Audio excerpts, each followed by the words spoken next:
The chamber had fallen into that uneasy stillness that only comes before something unforgettable. The rows of polished desks reflected the overhead lights, a silent reminder of the weight of history that had been argued, shouted, and whispered within these walls. All eyes were fixed forward, though few dared to predict what would come next. The air itself seemed heavy, almost electric, as though it knew a moment of consequence was about to unfold. Jasmine Crockett stood firm, her presence radiating the kind of steadiness that only comes from carrying not just her own story, but the stories of countless others who had been overlooked, underestimated, and dismissed. She had spoken with the same fire that had always defined her career, a voice that never wavered even as opponents tried to drown her in ridicule. In that silence, her words still hung in the room like an echo refusing to fade. And then it happened. A rustle, a shift, and suddenly Brian Schatz rose from his seat. His movement broke the stillness like a strike of thunder across a quiet sky. Slowly, deliberately, he began to applaud. It wasn't the polite, restrained acknowledgement of business-as-usual politics. It was something fuller, sharper, undeniable, the kind of applause that carried both defiance and solidarity. His hands clapped with conviction, and the sound reverberated through the chamber. At first there was hesitation. A few heads turned, a few brows furrowed. Some shifted uncomfortably, unwilling to break the unwritten rule that passion should never pierce these marble halls. But the applause did not stop. It grew louder, stronger, carrying a rhythm that seemed to challenge everyone in the room. Will you stand with dignity or shrink back into silence? One by one, others joined in. The chamber that so often rang with division now swelled with a rising tide of sound, thunderous, unrelenting, unstoppable. Crockett did not move, but her eyes told the story. Recognition, gratitude, and something deeper, something stronger than victory. No one expected the chamber to erupt, but when it did, the nation couldn't look away. For in that applause was a truth too powerful to ignore. But the applause was more than noise. It was a message. Long before the chamber echoed with applause, Jasmine Crockett had been walking a tightrope that few dared to step onto. Each time she spoke, she knew the weight of eyes upon her was heavier than most. Her presence in those hallowed halls was more than symbolic. It was a direct challenge to the old guard who believed power belonged only to those who looked, sounded, and thought like them. And so, confrontation became the cost of her conviction. Again and again, Crockett found herself interrupted, belittled, even mocked, not for the merit of her arguments, but for daring to embody a truth they could not control. Her words about justice and equality were met with smirks, with dismissive waves of the hand, with that condescending tone reserved for those the powerful hope to silence. It would have been easier, perhaps even safer, to shrink back, to temper her fire for the sake of political convenience. But Jasmine Crockett was not built for silence. Every clash she endured only sharpened her voice. Every dismissive comment from a colleague became fuel, a reminder that her fight was not her own.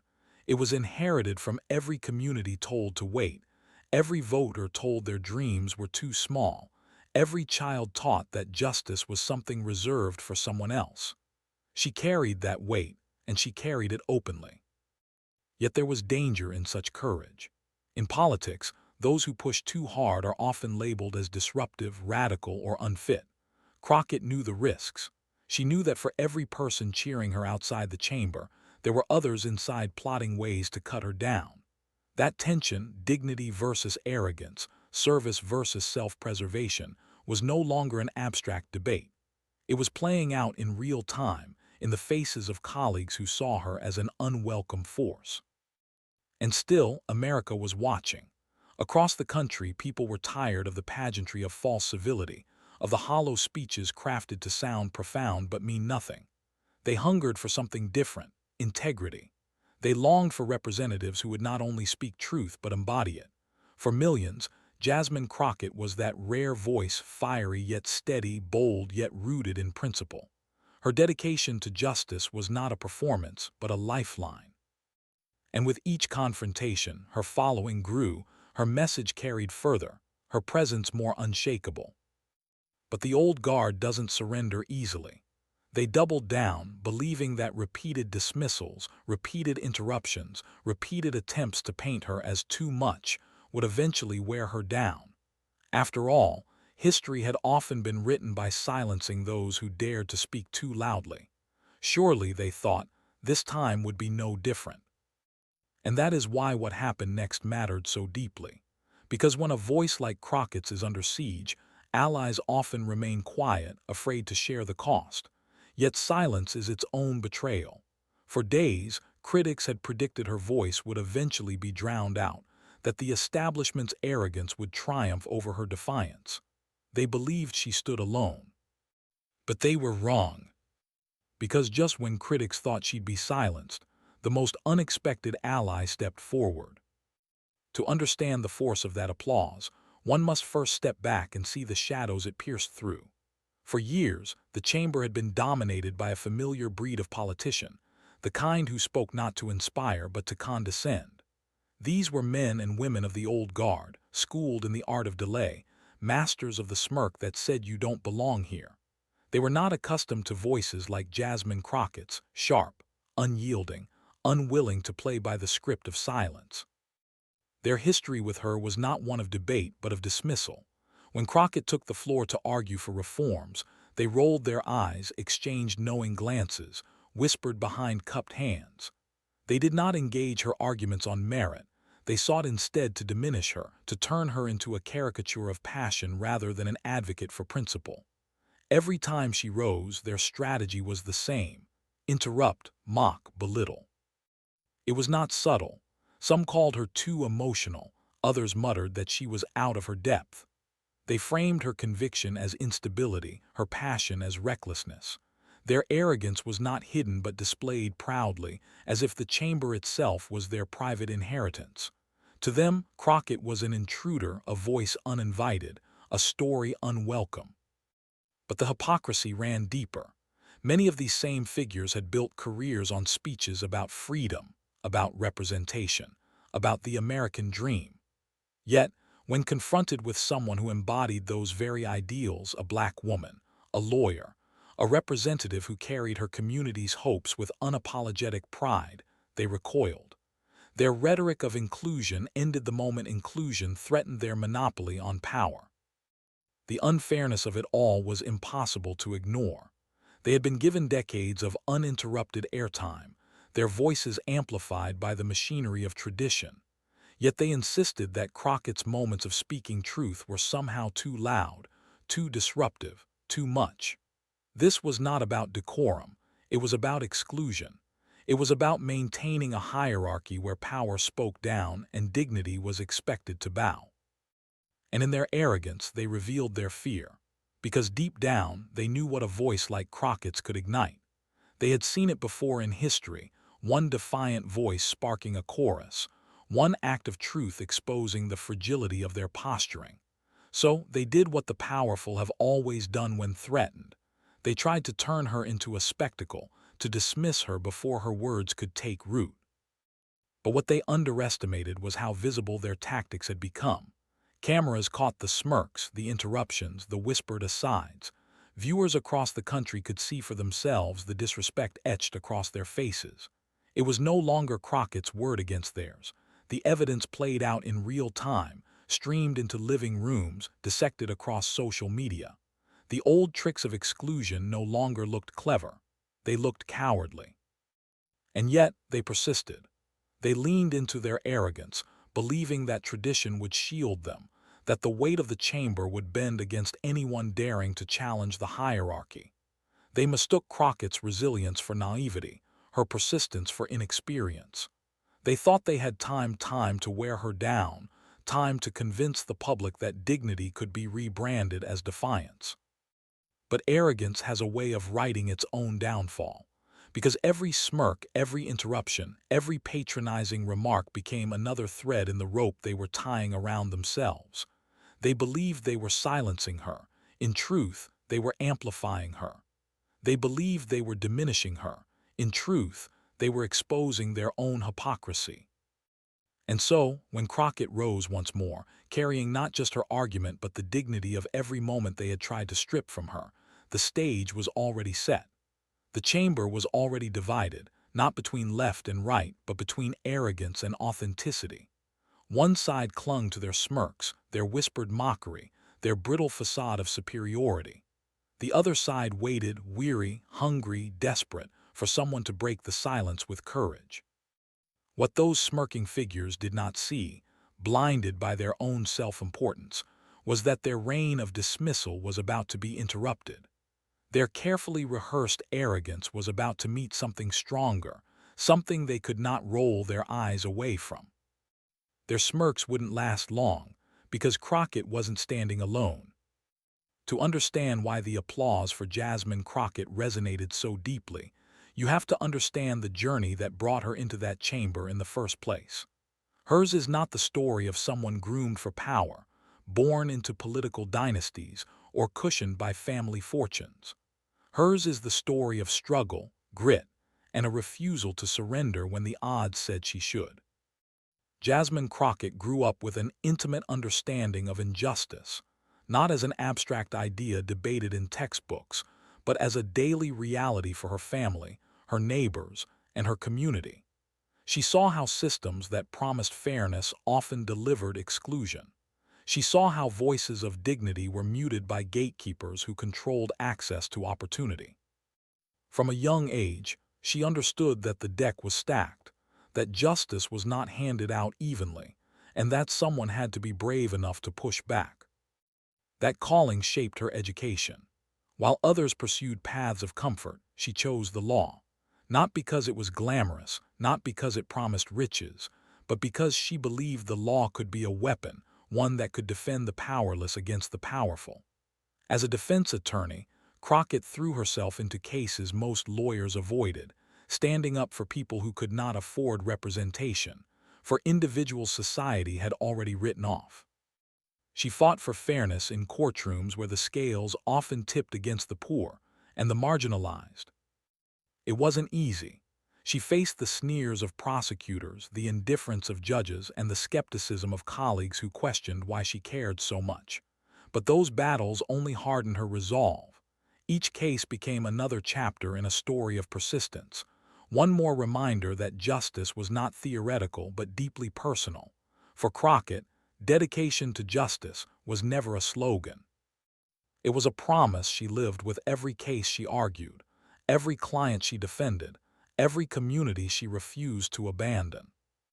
That authenticity is what made her rise so remarkable. By the time she stepped into Congress, she was already seasoned by the trenches of real struggle. She didn't arrive as someone chasing the limelight. She arrived as someone carrying the voices of the forgotten, unwilling to let them fade into silence. And America noticed. People saw in her a rare honesty, a representative who did not craft her image to please the cameras but who spoke with the same fire she had in crowded courtrooms and town halls. Her values were not theoretical. They were lived. She knew what it meant to be underestimated, to have doors closed, to be told that ambition was arrogance. She knew what it meant to work twice as hard to be heard once. That experience gave her words a weight that no rehearsed talking point could ever match. When Crockett spoke of justice, she wasn't borrowing language from a consultant's memo. She was speaking from memory, from pain, from victories won against the odds. That is why so many ordinary people found themselves drawn to her. She was not polished in the way old-guard politicians preferred. She was raw, unfiltered, and unapologetic. And in that rawness was a strength. She represented not just a district, but a larger idea, that America's promise belongs to everyone, and that dignity must never be rationed by privilege. But authenticity, while powerful, also paints a target. Those who had coasted on empty rhetoric bristled at her presence. They saw her truth-telling not as a contribution, but as a threat. And so, they worked harder to dismiss her. They believed they could isolate her, make her an outlier, portray her as too fiery, too brash, too much. They mistook her conviction for weakness, assuming that if they pushed hard enough, she would retreat. What they failed to realize was that Crockett's entire life had prepared her for these moments. She had stood alone before, facing down powerful forces with nothing but her voice and her principles. She had endured skepticism, ridicule, and opposition far more personal than what they threw at her now. If anything, their arrogance only deepened her resolve. She had already weathered storms. What could a few smirks possibly do to someone forged in fire? And yet, as strong as she was, what happened next mattered because it showed she was not alone. Brian Schatz's applause was not just validation, it was recognition. It was one voice of power saying to the chamber and to the nation that Crockett's dedication was not only worthy, it was necessary. Coming from him, a senator respected for his steadiness and composure, the gesture cut through the narrative her detractors tried to build. It told the country that Jasmine Crockett was not an outsider to be dismissed, but a leader whose courage deserved respect. This is why the applause mattered, because in that moment, Crockett's authenticity was amplified by validation from within the very institution that had tried to marginalize her. It was a collision of worlds, the establishment forced to acknowledge the outsider, the powerful compelled to honor the truth-teller. And then came the moment that transformed respect into thunderous applause. The chamber was restless, a low hum of whispers moving across the rows like static before a storm. Eyes darted toward Jasmine Crockett, some sharp with hostility, others curious, others quietly hopeful. She had just finished laying out her case, measured, factual, yet alive with conviction, when the first interruption came. "Point of order," one colleague barked, his tone dripping with condescension. It wasn't about substance, it was about control. His words weren't meant to clarify but to cut her down, to remind her that in his mind she had not earned the right to command the room. The old trick of power politics: derail, distract, demean. Another voice chimed in from across the aisle, mocking her phrasing, twisting her intent. A few smirks spread along the benches like a contagion. They leaned back in their seats, whispering just loud enough for cameras to catch, confident that the weight of tradition was on their side. The chamber, after all, had long rewarded arrogance dressed as authority. But Jasmine Crockett did not flinch. She stood firm, her shoulders square, her gaze unshaken. She let them interrupt, let them scoff, let their dismissive tones wash over her, and then, with the steadiness of someone who had been here before, she pressed on. Her persistence was quiet but unrelenting. She did not shout them down, she refused to descend into their theater. Instead, she returned to her point, each word deliberate, each sentence heavier than the last. Every time they tried to trip her, she regained her footing with even more poise. The very thing they mocked her for, her passion, became her strength, and with each exchange the contrast grew clearer. Arrogance flailed, while dignity held steady. The tension thickened. You could feel it in the way heads turned, in the nervous coughs of staffers, in the uneasy silence of those who weren't sure which side of history they wanted to be caught on. Crockett's calm persistence became a kind of pressure, not loud but suffocating.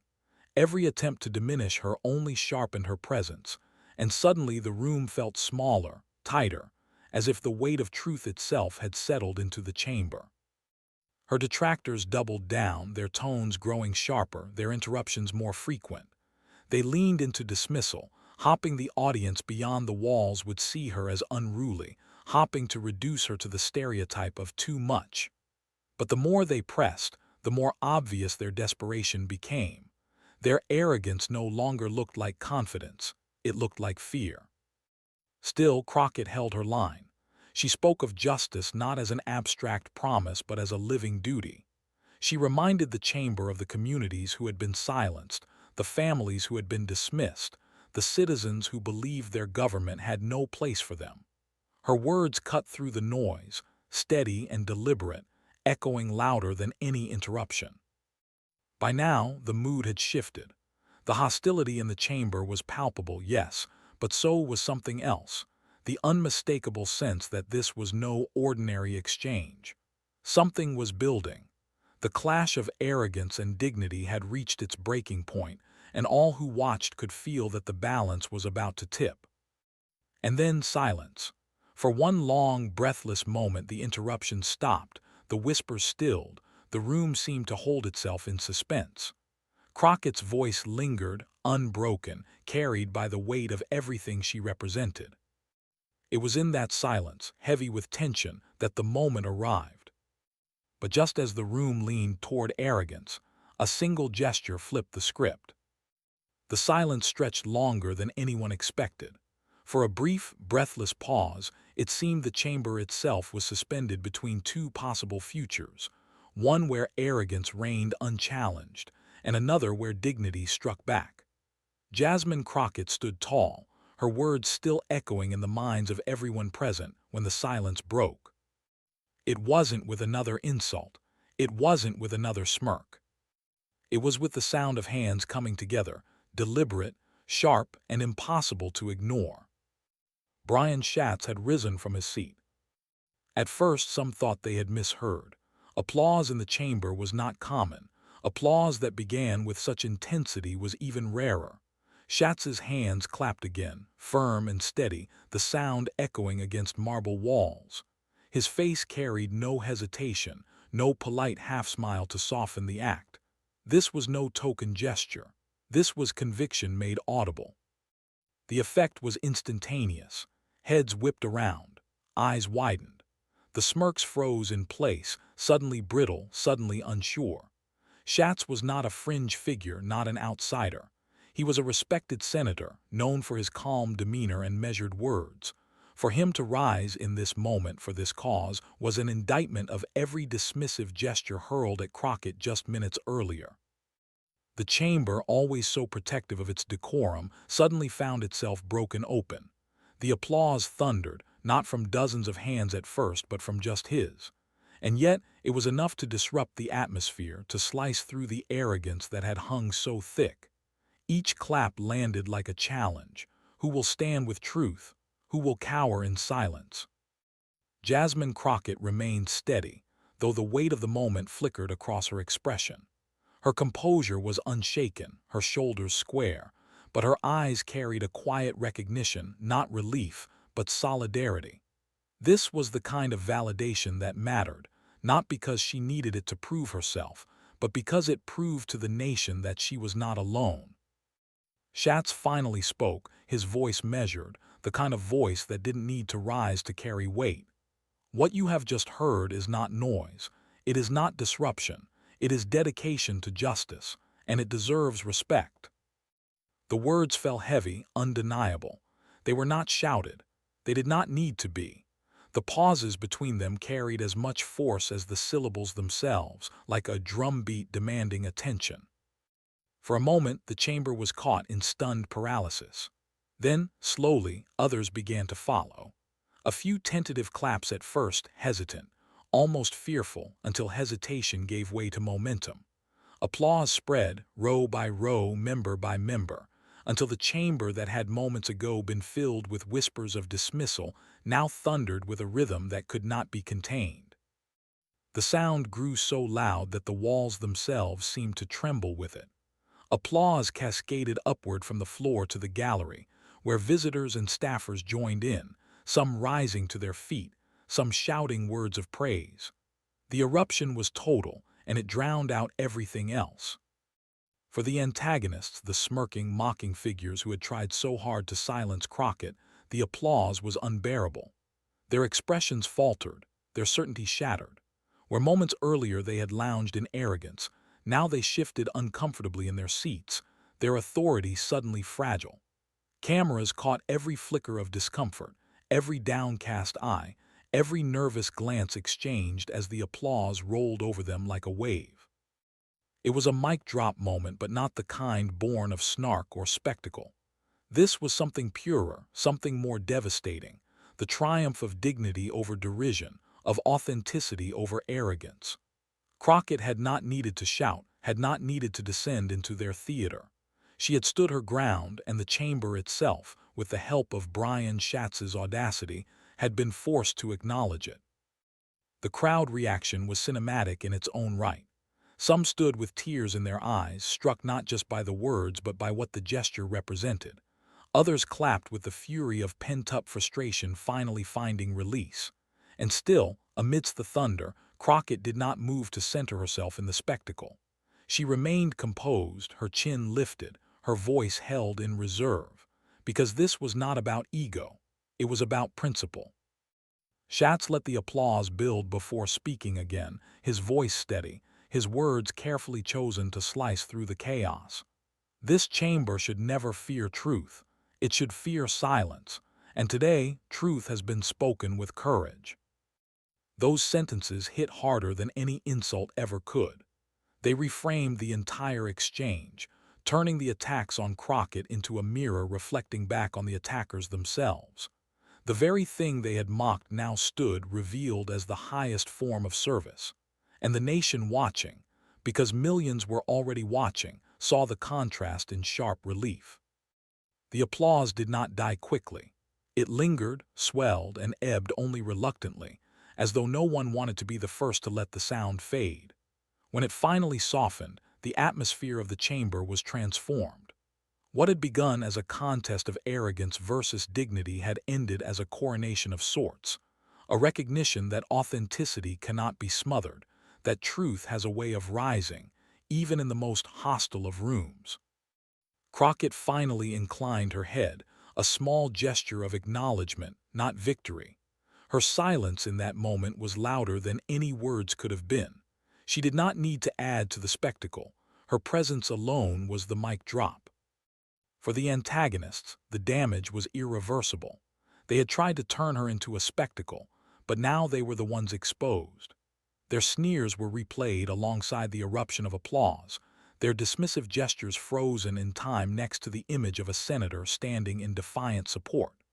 They had written themselves into the story not as victors, but as cautionary figures, symbols of arrogance unraveling under the weight of authenticity. The payoff was complete. Hero and villain had been cast, not by spin doctors, not by headlines, but by the sheer undeniability of the moment itself. But the chamber was only the beginning. And outside the chamber, the ripple effect was explosive. The moment the chamber erupted was powerful enough inside those walls, but it was what happened outside that transformed it from a scene into a movement. Within minutes, phones were out, clips were uploaded, and the ripple shot through the veins of social media like lightning striking dry earth. What began as applause in a marble hall became a digital roar across the country. On Twitter, hashtags surged to the top of the trends list. Justice for all, Crockett strong, applause for justice. Within an hour, millions had watched the 30-second clip of Brian Schatz rising to his feet, clapping defiantly as Jasmine Crockett held her ground. The video looped endlessly, on news feeds, in group chats, on Instagram reels stitched with music that turned the applause into an anthem. Commentators flooded in. Progressive voices hailed the moment as a turning point in political culture, a rare break from the monotony of empty speeches. "This is what solidarity looks like," one headline read. Another declared, "When dignity walks into the chamber, arrogance doesn't stand a chance." Late-night hosts replayed the clip with dramatic pauses, letting the applause thunder across their stages as audiences cheered along in unison. Celebrities joined in. Musicians quoted Crockett's words, actors reposted the video with captions like, "This is leadership," and athletes praised her composure in the face of derision.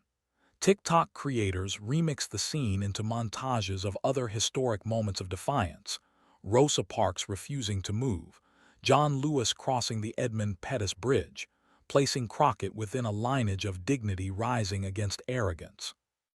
Meanwhile, the antagonists who had sneered and interrupted found themselves exposed. Their dismissive glances and mocking gestures were clipped into viral memes. Screenshots of their smirks circulated with captions that read, "This is the face of arrogance losing." On cable news, their evasions were replayed side by side with Crockett's calm persistence, the contrast too glaring to ignore. The old guard had intended to humiliate her. Instead, they had humiliated themselves. And for everyday people watching at home, it struck a nerve. Parents shared the clip with their children, telling them, "This is what it looks like to stand tall."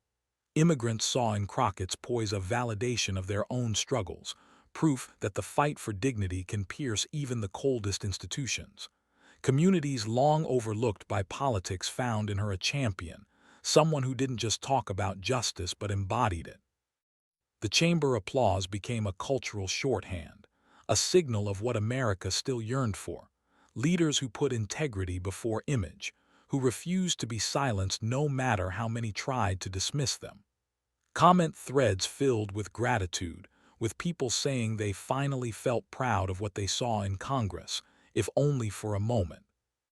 Even critics who had no love for progressive politics were forced to acknowledge the weight of what happened. Some begrudgingly admitted, "You have to respect the composure." Others tried to downplay the scene, but their voices were drowned in the roar of millions who had already chosen which story would last: the story of dignity unshaken. The shockwaves extended to the media cycle. For days, networks replayed the clip. Analysts dissected every gesture, every pause, every ripple of applause. Some tried to reduce it to theatrics, but most recognized it for what it was: a symbolic rejection of arrogance, a reclaiming of truth within a chamber too often polluted by cynicism. And for Crockett, the moment elevated her beyond the walls of Congress.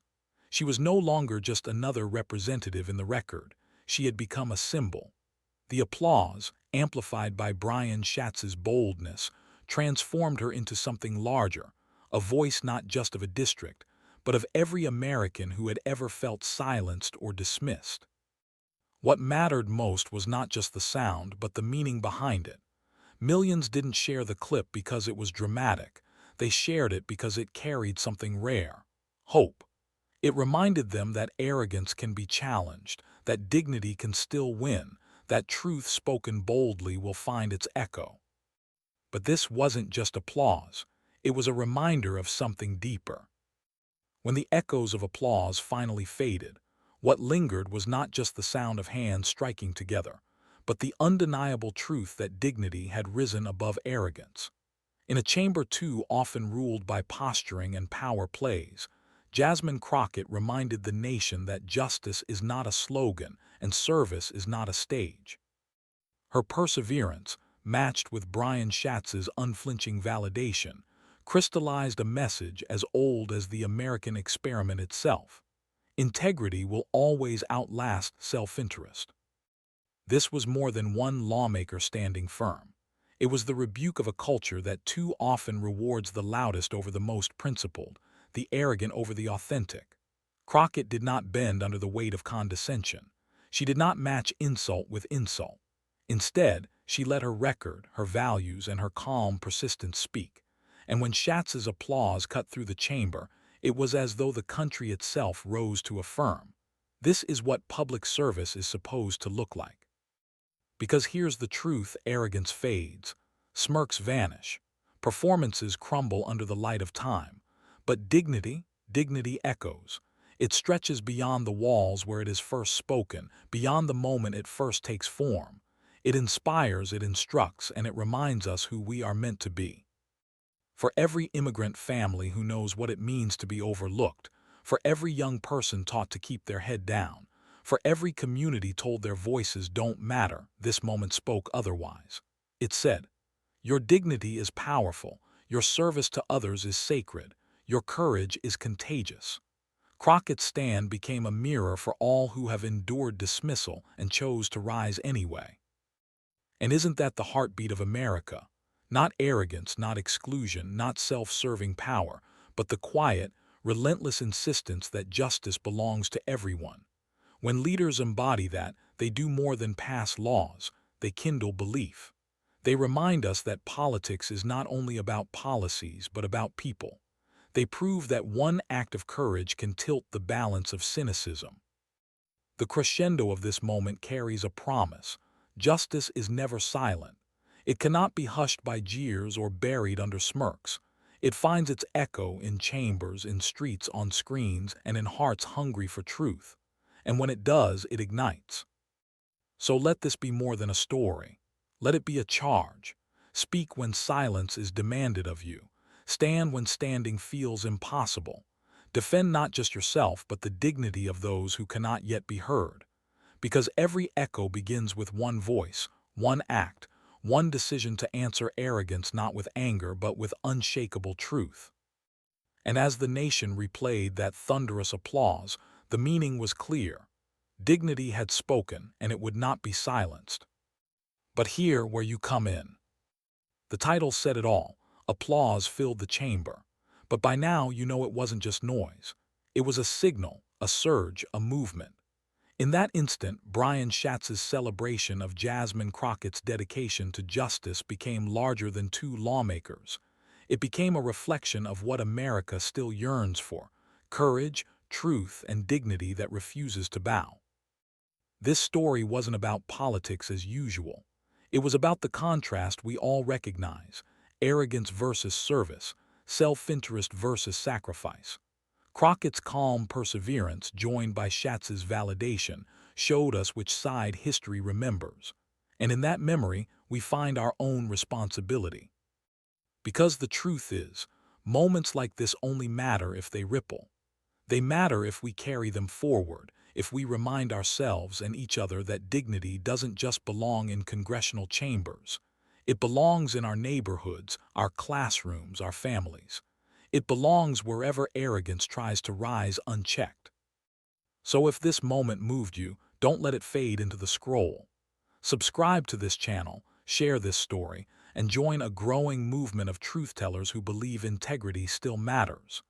Every view, every share, every conversation sparked is part of amplifying what that chamber applause symbolized: the victory of dignity over disdain. Because here's the cinematic truth: one act of dignity can shake the walls of arrogance if we have the courage to echo it.